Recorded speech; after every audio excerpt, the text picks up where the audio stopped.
السلام علیکم ویورز، آپ دیکھ رہے ہیں پاکستان خبر ٹی وی۔ میں ہوں عمران وارث استنبول سے۔ آج ہم موجود ہیں انٹرنیشنل آغوش فاؤنڈیشن ترکیہ کے آفس میں اور ان کے جنرل مینیجر مسٹر عمر فاروق صاحب ہمارے ساتھ موجود ہیں۔ السلام علیکم عمر صاحب، سب سے پہلے تو بہت بہت شکریہ آپ کے قیمتی ٹائم کا، اور سب سے پہلے ہمارے ویورز کو اپنا آپ تعارف کروا دیں۔ وعلیکم السلام عمران وارث بھائی، بہت شکریہ آپ تشریف لائے اور ہم آپ کو خوش آمدید کہتے ہیں انٹرنیشنل آغوش فاؤنڈیشن ترکیہ کے آفس میں۔ تو میں پاکستان ناروال سے ہوں، پچھلے کو 13 سال سے ترکی میں مقیم ہوں۔ تعلیم کے لیے یہاں آیا تھا، یہاں سے تعلیم حاصل کرنے کے بعد پچھلے کو 10 سال سے میں مختلف NGOز میں جو ہے وہ کام کر رہا ہوں، جاب کر رہا ہوں، NGO سیکٹر میں کام کر رہا ہوں، اور ابھی پچھلے 2 سال سے جو ہے میں انٹرنیشنل آغوش فاؤنڈیشن جو کہ الخدمت فاؤنڈیشن پاکستان کا ترکی کا آفس ہے، وہاں پہ ایز اے جنرل مینیجر جو ہے وہ میں جاب کر رہا ہوں۔ بہت شکریہ عمر بھائی۔ جیسا کہ آپ نے بتایا کہ گزشتہ 2 سال سے آپ انٹرنیشنل آغوش فاؤنڈیشن کا حصہ ہیں اور ایز اے جنرل مینیجر اپنی خدمات سر انجام دے رہے ہیں، تو انٹرنیشنل آغوش فاؤنڈیشن ترکی میں کیا ایکٹیویٹیز ہیں، کس طرح کام کر رہی ہے، تھوڑا سا اپنی فاؤنڈیشن کے متعلق تعارف کروا دیں۔ انٹرنیشنل آغوش فاؤنڈیشن ترکی جو ہے وہ ترکی میں لوکل رجسٹرڈ ایک ادارہ ہے، اور یہ پچھلے 2 سال سے یہاں پہ رجسٹرڈ ہے ترکی میں،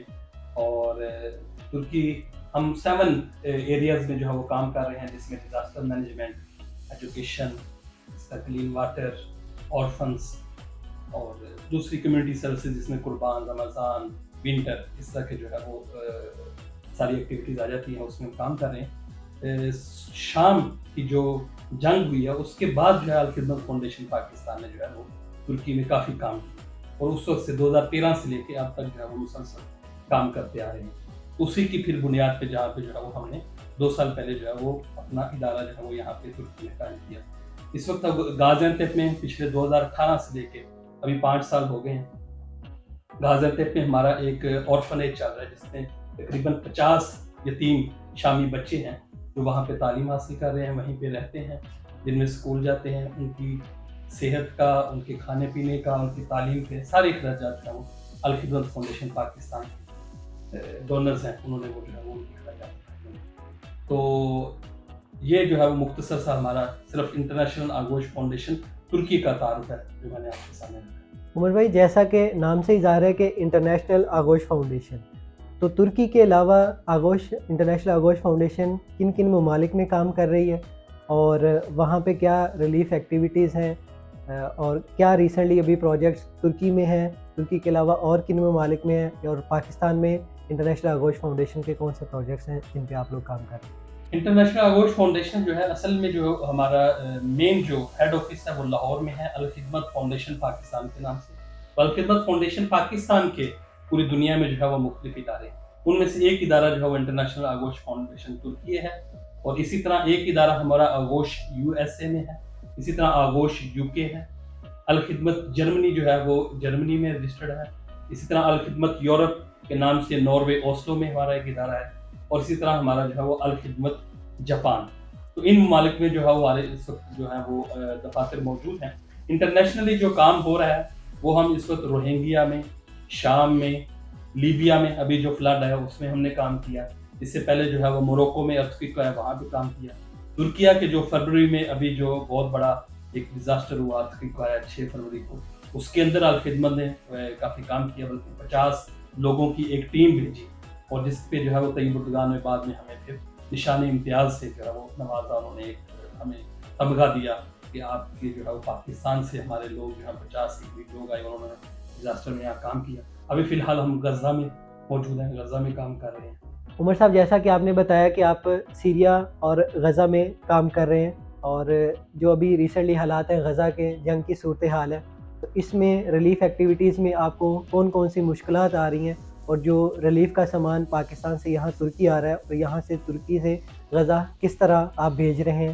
آپ کا چینل کون سا ہے، اور کیونکہ اسرائیلی حکومت نے مکمل طور پہ غزہ کو بند کیا ہوا ہے، جنگی صورتحال ہے، تو اس میں آپ کی ریلیف ایکٹیویٹیز کس طرح چل رہی ہیں اور آپ کو کیا کیا مشکلات پیش آ رہی ہیں؟ جی عمران بھائی، جیسے آپ نے کہا تو کافی ظاہر ہے اس کام میں مشکلات ہوتی ہیں، ڈیزاسٹرز کے ایریا میں کام کرنا، اسی طرح جنگ وار زون میں جا کے کام کرنا، اس میں کافی مشکلات پیش آتی ہیں۔ آپ کو پہلے تو اپنے لوگ وہاں نہیں ملتے، وہاں تک آپ کو رسائی حاصل نہیں ہوتی،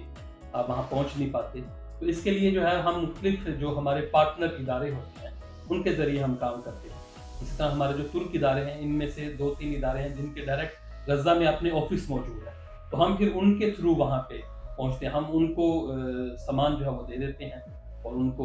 وہ آگے جو ہے وہاں پہ پہنچا دیتے ہیں. تو ابھی ظاہر ہے جیسے کہ ابھی غزہ کے جو حالات ہیں وہاں پہ تو ابھی سامان پہنچ نہیں پا رہا, تو اس کا یہ ہوتا ہے کہ جو آلریڈی غزہ کے اندر سامان موجود ہوتا ہے وہی جو ہے وہ خریدا جاتا ہے لوگوں سے. وہاں سے جنگی حالات ہونے کی وجہ سے وہاں کے لوگ چاہ بھی ہوتے ہیں کہ جلدی جلدی جو ان کے پاس سامان اسٹاک میں موجود ہے اس کو بیچ دیا جائے, کیونکہ کوئی معلوم نہیں ہے کہ کس وقت جو ہے وہ کہیں پہ بھی بمباری ہو اور اس کا وہ سارا سامان ضائع ہو جائے. تو وہاں پہ جو آلریڈی سامان موجود ہوتا ہے وہی لے کے ہم جو ہے وہ لوگوں میں ڈسٹریبیوٹ کر دیتے ہیں. تو یہ مسئلے مسائل جو ہے وہ ہر جگہ موجود رہتے ہیں. دوسرا چینل ہمارا پاکستان میں بھی ہے کہ پاکستان کی جو حکومت ہے انہوں نے بھی مثلا ترکی کے ارتقی کے لیے بھی سامان بھجوایا اپنے طیاروں میں, اور اسی طرح ابھی انہوں نے مصر میں بھی سامان پہنچایا. تو ہم جو پاکستان کا NDMA کے نام سے ادارہ ہے اس کو جو ہے وہ پاکستان میں جو کلیکشن کی ہوتی ہے ان کو ہینڈ اوور کر دیتے ہیں, اور وہ پھر جو ملک ہوتا ہے وہاں پہ جو ہے وہ پاکستان حکومت کی طرف سے سامان جو ہے وہ ہمارا وہاں پہ پہنچا دیتے ہیں. عمر بھائی, جیسا کہ آپ نے بتایا کہ الخدمت فاؤنڈیشن کا ہی حصہ ہے انٹرنیشنل آغوش فاؤنڈیشن, تو انٹرنیشنل آغوش فاؤنڈیشن یہاں پہ پاکستانی ایمبیسی کے ساتھ مل کے کس طرح کام کر رہی ہے, اور انٹرنیشنل آغوش فاؤنڈیشن کا ترکیہ میں آفس ہونا یہ پاکستان اور ترکی کے ریلیشنز میں کیا کردار ادا کرتا ہے؟ یہاں پہ آفس ہونا ظاہر ہے ترکی اور پاکستان کے تعلقات ہمیشہ سے جو ہے وہ بہت اچھے رہے ہیں, اور تاریخ آپ دیکھ لیں کہ ان کی جب آزادی کی جنگ لڑی جا رہی تھی دنیا پہلی ورلڈ وار کے بعد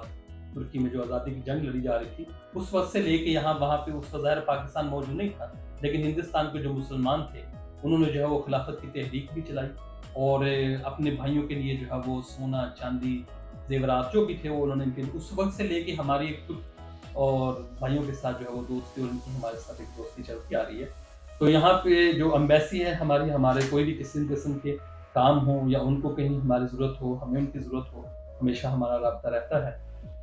اسی طرح ہمارا جو ارتھکویک تھا وہاں پہ جو ہے پاکستان کی حکومت کے ظاہر ڈیزاسٹر مینجمنٹ کے لوگ آئے ہوئے تھے اور ہمارے لوگ بھی آئے تھے, اس میں بھی امبیسی نے جو ہے وہ اپنا کردار ادا کیا تھا.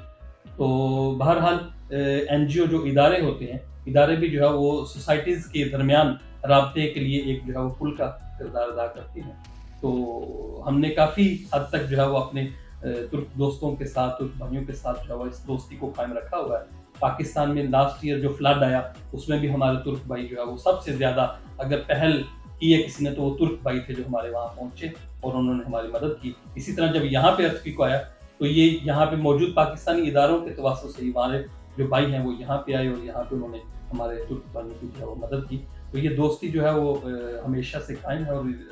ہم امید کرتے ہیں کہ یہ ہمیشہ ایسے ہی جاری رہے گی. عمر فاروق صاحب, آپ گزشتہ یہ ہے کہ 2 سال سے یہاں پہ کام کر رہے ہیں اور بہت ساری ریلیف ایکٹیویٹیز میں بھی آپ نے حصہ لیا, تو ان 2 سالوں کے درمیان کوئی ایسا واقعہ جو آپ ہمارے ساتھ شیئر کرنا چاہیں ہمارے ویورز کے ساتھ؟ جی, آپ نے جو سوال پوچھا ہے اس میں جو ہے کہ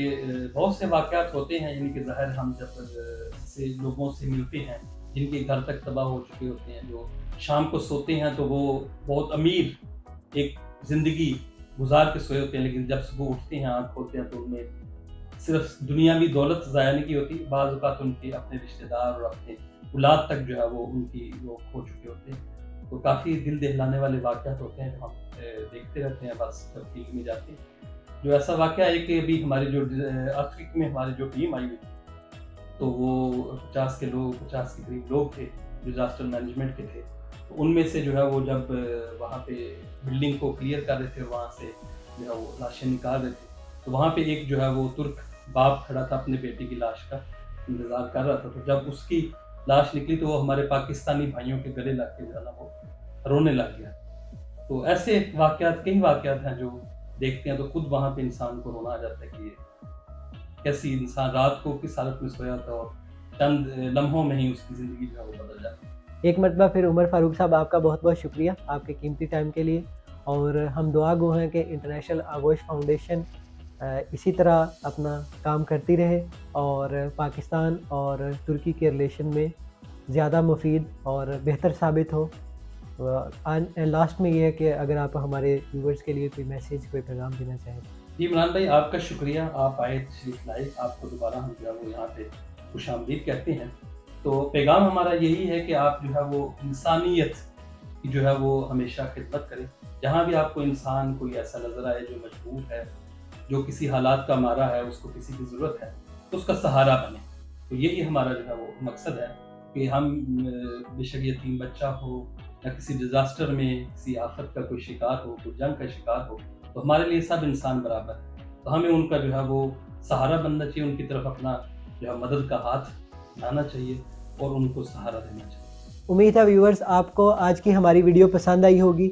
مزید ویڈیوز کے لیے دیکھتے رہیے پاکستان خبر ٹی وی. پاکستان خبر ٹی وی کی ویڈیوز دیکھنے کے لیے ہمارا چینل سبسکرائب کریں اور بیل آئیکن پر کلک کریں تاکہ آپ ہماری آنے والی ویڈیوز دیکھ سکیں. دیکھتے رہیں پاکستان خبر ٹی وی.